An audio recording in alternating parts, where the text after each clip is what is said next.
Today, Bitcoin drops back to $104,000 amid weak U.S. economic data and rising tensions in the Middle East. The Senate gears up for a vote on the Genius Act stablecoin legislation. And Sandy Kaul of Franklin Templeton details the firm's plan to offer second-by-second yield on its tokenization platform.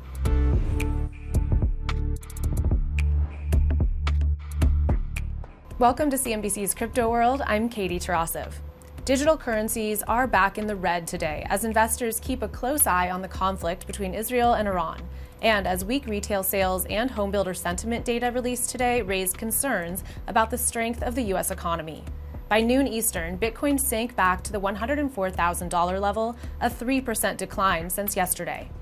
Ether fell 5% to just below $2,500, and XRP dropped to $2.18. All right, real quick, we want to remind you that the Senate is expected to take a vote on the Genius Act today at 4:30 Eastern. That's the stablecoin legislation the industry has been waiting on, and the first major piece of crypto regulation to face a test in Congress. We'll have all the latest on that vote for you tomorrow, but here's what you should know going into the vote. The bill creates a framework for stablecoins in the U.S., including reserve requirements for issuers, bankruptcy protection for customers, and requires issuers to freeze or seize assets used by bad actors. Meanwhile, some in Congress have argued the bill hasn't gone far enough, especially some Democrats like Senator Warren, who argues that the bill doesn't do enough to protect consumers or national security. Now, the Genius Act only needs a simple majority to pass, so if 50 or more senators vote in favor of the bill, it'll head to the House for its next challenge. Be sure to check out CNBC.com for the latest on the bill, and we'll have more for you in tomorrow's show. All right, shifting gears for our main story. Franklin Templeton announcing last week that it will now offer intraday yield for its tokenization platform, Benji.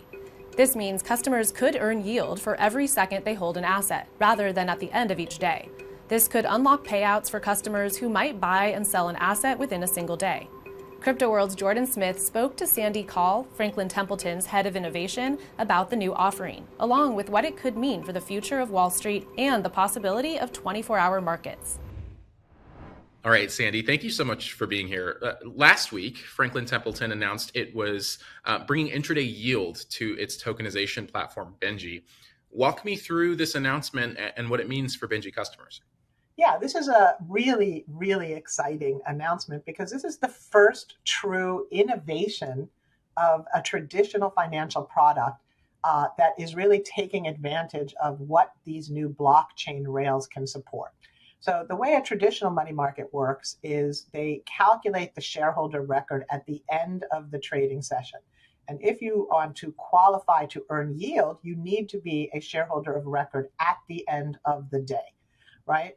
If you bought the money market fund during the day, owned it for 3.5 hours, but sold it before the close, today you get no interest on that holding.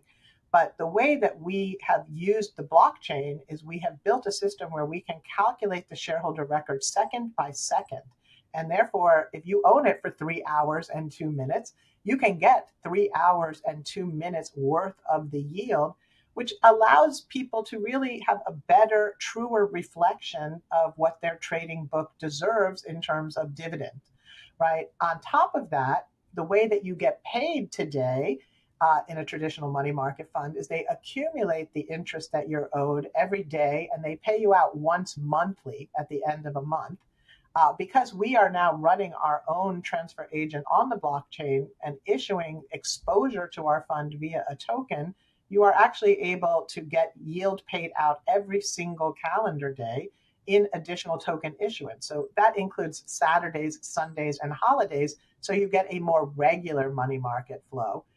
And then finally, the third innovation is today, if I own shares of a money market fund and I want to transfer them to you, that's a process that takes several weeks, right? I have to fill out paperwork. It's very manual.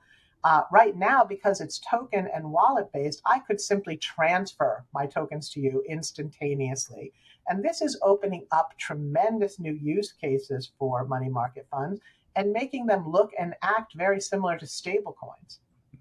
Yeah, There's so much there in terms of the future of Wall Street. And we've been talking about that trend on Crypto World for a while. I hate to jump right to the future facing question here, but a lot of times when we talk to Wall Street, they talk about the potential to tokenize many different types of securities going forward, bringing more efficiency or faster transactions to exchanges and so on. How does this new offering fit into sort of that dream? And is this just a step toward a larger goal that we're talking about of, Wall Street on blockchain or more tokenized equities on Wall Street? Yeah, so the super great thing about why this is such an important innovation is because it is the first step in being able to change the way that we process assets, right? So today, one of the limitations of our system is even equities, which are the most effective markets, still take at least 24 hours to settle, where you exchange payments and the asset. With our token-based, blockchain-based system, we're exchanging the assets and the payments instantaneously.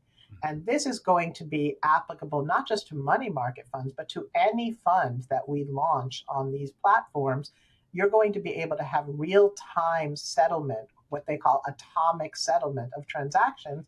And that will allow the velocity of trades and the volume of trades to increase exponentially, which will bring more people into the system and allow us to use our assets in much more effective ways, staking them, lending them, putting them into liquidity pools. These are going to become common financial practices for every individual and every institution in the world over the coming few years. There's so much of this conversation that's tied up in regulation, right? Wall Street's heavily regulated for many good reasons. And when you launched this product all the way back in 2021, this mutual fund, we were in a very different regulatory environment than we are now. And I'm just curious if there was any timing decisions made about when to launch this, or is there any sort of avenue that opened up for you in 2025 to launch this now? Well, to be very fair, we have been in lockstep with the regulators throughout this whole journey, and they have been very willing to get educated, to ask questions, to really understand the nuance of how these new technologies and products work.